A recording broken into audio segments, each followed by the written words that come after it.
सुकुना's back story part 3 के अंदर तुम सबका स्वागत है। और सबसे पहले मैं माफी मांगना चाहूंगा क्योंकि मुझे आज पता चला कि ये चैप्टर 6 दिन पहले रिलीज हो चुका था, क्योंकि मैं जब भी चैप्टर को चेक करने जाता था वो कभी रिलीज हुआ दिखता ही नहीं था। इसलिए एक हफ्ते से मैं भूल ही चुका था कि मुझे ये मांगा भी कवर करनी है। पर चलो कम से कम मुझे याद तो आ गया, इसलिए बिना किसी देरी के इस मांगा को स्टार्ट करते हैं। पर हाँ, उससे पहले वीडियो को एक लाइक जरूर से कर देना ताकि मैं ऐसी इंटरेस्टिंग वीडियोस बनाता रहूं। तो जैसा कि हमने पिछले पार्ट के अंदर देखा था कि वो फुजिवारा क्लैन का मेंबर सुकुना को पकड़ने के लिए उस टेंपल के अंदर पहुंच जाता है, जहाँ पर वो सुकुना को देखता है और उसे लगता है कि सुकुना एक कर्स है। और हाँ, अगर तुम्हें बैकग्राउंड में कंस्ट्रक्शन की आवाज आ रही हो तो प्लीज उसे इग्नोर करना। तो बुड्ढा मोंग उस बंदे से कहता है कि ये बस एक छोटा सा बच्चा है जो श्राइन के अंदर मेरी मदद करवाता है, ये कोई कर्स स्पिरिट नहीं है, तो तुम्हारे पास कोई भी राइट नहीं है इसे मारने का। पर वो बंदा बुड्ढे की बात पे बिल्कुल भी ध्यान नहीं देता और बुड्ढे से कहता है कि मुझे नहीं पता था कि तुम्हारे टेंपल में इतने ज्यादा बुरे लोग रहते हैं, और वैसे तुमने उसे छुपा क्यों रखा है, तुम उसे नीचे बुलाओ ना। अगर वो कर्स स्पिरिट नहीं है तो तुम उसे छुपा क्यों रहे हो, मैं भी तो देखूं कि एक ह्यूमनॉइड कर्स स्पिरिट कैसा दिखाई देता है। जो सुनने के बाद बुड्ढा शुरुआत में तो थोड़ा बहुत हिचकिचा रहा था, लेकिन फिर वो सुकुना को नीचे बुलाता है। और जैसे ही सुकुना नीचे आता है तो उसे देख के वो लोग थोड़े बहुत तो सरप्राइज जरूर होते हैं। और सुकुना को देख के फुजिवारा कहता है कि अरे बाप रे बुड्ढा, तुझे यकीन तो है ना कि एक इंसान ही है। तो बुड्ढा कहता है कि मुझे कोई भी डाउट नहीं है कि एक इंसान ही है, मैं इसे तब से पाल रहा हूँ जब से इसने अपनी आंखें भी नहीं खोली थी। तो फुजिवारा कहता है कि ठीक है यार, लेकिन मुझे फिर भी यकीन नहीं हो रहा, तो मुझे इसका ब्लड टेस्ट करना पड़ेगा। अबे ओए बच्चे इधर और मुझे अपना हाथ दिखा। पर सुकुना बहुत ज्यादा डरा होता है और बिल्कुल भी नहीं जा रहा होता। तो मोंग उसको कहता है कि बेटा तुझे जाना ही पड़ेगा, हमें यहाँ पे कोई भी मुसीबत नहीं चाहिए। तो सुकुना हिम्मत करके उसके पास जाता है और वो बंदा सुकुना का हाथ पकड़ता है और अपनी उंगली को एक नाइफ के अंदर ट्रांसफॉर्म कर लेता है। जो देख के सुकुना कहता है कि अभी इसने अपनी उंगली को एक नाइफ के अंदर कैसे बदल दिया। फिर वो बंदा सुकुना के हाथ में एक छोटा सा कट लगाता है जिसके अंदर से सुकुना का खून निकलना स्टार्ट हो जाता है, जो कि रेड कलर का था। जो देख के फुजिवारा कहता है कि अबे यार इसका खून तो लाल कलर का है, तो शायद ये एक इंसान ही है, क्योंकि मैंने आज तक अपनी पूरी जिंदगी में सिर्फ एक ही ऐसी कर्स स्पिरिट देखी है जिसका खून लाल कलर का था। पर फिर फुजिवारा एक क्रीपी सी स्माइल देते हुए कहता है कि मैं यही तो चाहता था कि एक इंसान निकले। अच्छा हुआ कि ये मिशन मैंने ही एक्सेप्ट करा, अब मेरा फायदा ही फायदा होगा। ये बच्चा भले एक इंसान है लेकिन ये काफी हद तक एक कर्स स्पिरिट जैसा दिखता है, ये मेरे प्लान के लिए एकदम परफेक्ट बंदा है। और फुजिवारा की स्माइल इतनी ज्यादा क्रीपी थी कि मोंग खुद कहता है कि अबे बेटा ऐसे मत हंस, मुझे बहुत ज्यादा डर लग रहा है। चल ठीक है बहुत हुआ, बच्चे वापस से मेरे पास आ जा। और सुकुना वापस से मोंग के पास चला जाता है। फिर बुड्ढा उन तीनों से कहता है कि तुम्हें प्रूफ मिल गया ना, तुम्हें पता चल चुका है कि एक इंसान है क्योंकि इसका ब्लड रेड कलर का है, तो अब तुम्हारा यहाँ पर कोई भी काम नहीं है, इसलिए मैं तुमसे रिक्वेस्ट करता हूँ कि तुम यहाँ से चले जाओ। पर फुजिवारा हंसते हुए कहता है कि अबे बुड्ढे अभी तो हम यहाँ पर आए हैं, तो अब से पहले हमें भेज रहा है और हमारी खातिरदारी का क्या हुआ। और वैसे भी हम इस बच्चे को ऐसे ही थोड़ी छोड़ देंगे, ऐसे ऐसे बंदे डेली थोड़ी देखने को मिलते हैं। भले ये बच्चा कर्स स्पिरिट नहीं है लेकिन फिर भी मुझे बहुत ज्यादा इंटरेस्टिंग लगा, इसलिए मैं इसे अपने साथ लेके जाऊंगा। फिर फुजिवारा मोंग की पूरी श्राइन को ध्यान से देखता है और कहता है कि अबे यार ये पूरी श्राइन बहुत ज्यादा गंदी हो चुकी है और सारी मूर्तियों में बहुत ज्यादा जंग भी लग चुका है, इस टेंपल को 100% ठीक करना बहुत ज्यादा जरूरी है, इसलिए मैं तेरे साथ एक डील करना चाहता हूँ। और बुड्ढे तुझे पता है मेरे दिमाग में अभी अभी एक बहुत धांसू आइडिया आया है, मैं तुझे पूरा एक बैग सिल्वर का दूंगा, उसके बदले तू मुझे बच्चा देगा और उस बैग से तू अपने पूरे टेंपल को वापस से ठीक करवा सकता है। जो देख के सुकुना बहुत ज्यादा डर जाता है और कहता है कि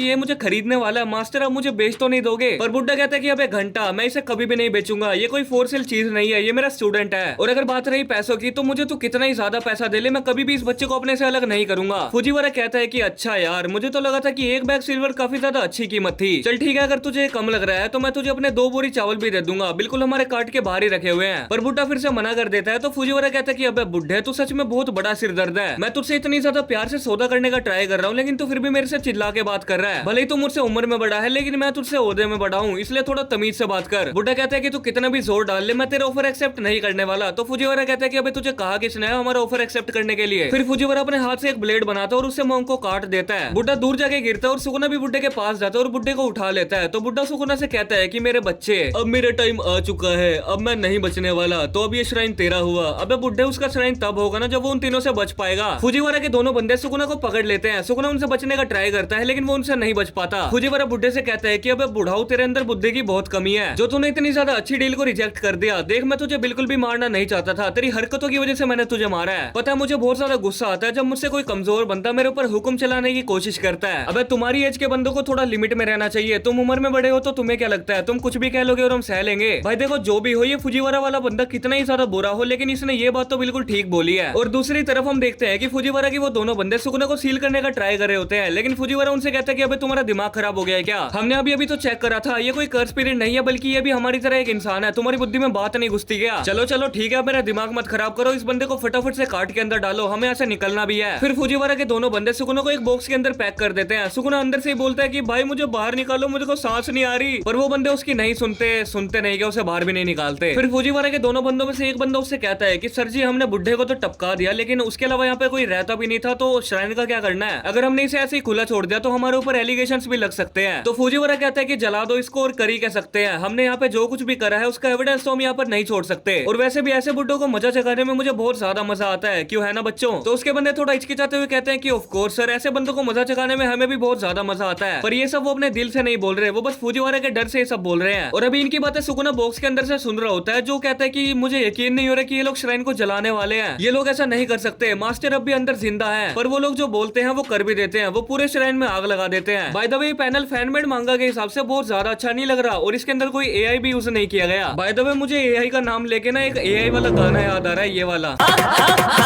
ये आई है कि कहीं दे आई है, ये आई है कि कहीं दे आई है। फिर हम देखते हैं कि वो लोग सुकुना को लेके वहां से निकल पड़ते हैं। फुजीवारा अपने दोनों बंदों के ऊपर चिल्लाते हुए कहता है कि मुझे यकीन नहीं हो रहा कि इस टेंपल में आग लगाते लगाते तुमने रात कर दी। और उसका बंदा कहता है कि सर जी वो तो शुक्र है कि हमें ज्यादा दूर नहीं जाना, वरना हमें रात जंगल में बितानी पड़ती। और अभी हम सुकुना को देखते हैं जो बॉक्स के अंदर बहुत ज्यादा गुस्से में है और बार बार बॉक्स को स्क्रैच कर रहा होता है। और सुकुना का दिमाग इसलिए खराब हो रहा है क्योंकि उसके सामने उसके मास्टर को मार दिया गया और वो घंटा कुछ भी नहीं उखाड़ पाया। और अभी सुकुना इतने ज्यादा हैवी इमोशंस को फील कर रहा होता है कि वो अपनी पावर्स को अनलॉक कर लेता है। वो एक डिसमेंटल का यूज करके बॉक्स को आधा काट देता है और बॉक्स से बाहर निकल जाता है, जिसके बाद से जैसे वो बंदा पीछे मुड़ता है तो वो देखता है कि वो बॉक्स आधा कटा हुआ है और सुकुना वहां से भाग चुका है। वो बंदा फुजीवारा से कहता है कि सर जी वो बच्चा भाग गया, उसे पकड़ो। तो फुजीवारा कहते हैं कि अबे वो भाग कैसे गया, और उनसे बचने के लिए सुकुना जंगल की ओर भाग पड़ता है। और इसी के साथ आज का ये चैप्टर यहीं पर खत्म होता है। और भाई सच बता रहा हूँ, ये वीडियो रिकॉर्ड करने में मुझे बहुत ज्यादा दिक्कत हुई है, क्योंकि आसपास कभी डीजे बज रहे हैं तो कभी कंस्ट्रक्शन वर्क चल रहा है। बाकी तुम्हें चैप्टर कैसा लगा कमेंट में जरूर बताना, और वीडियो को भी एक लाइक कर देना। और मे भी इसका चैप्टर अगले महीने ही आएगा, तो आते मैं कवर कर दूंगा, तो टेंशन मत लो। बाकी मैं मिलता हूँ तुमसे एक और नई वीडियो में, तब तक के लिए पीस आउट।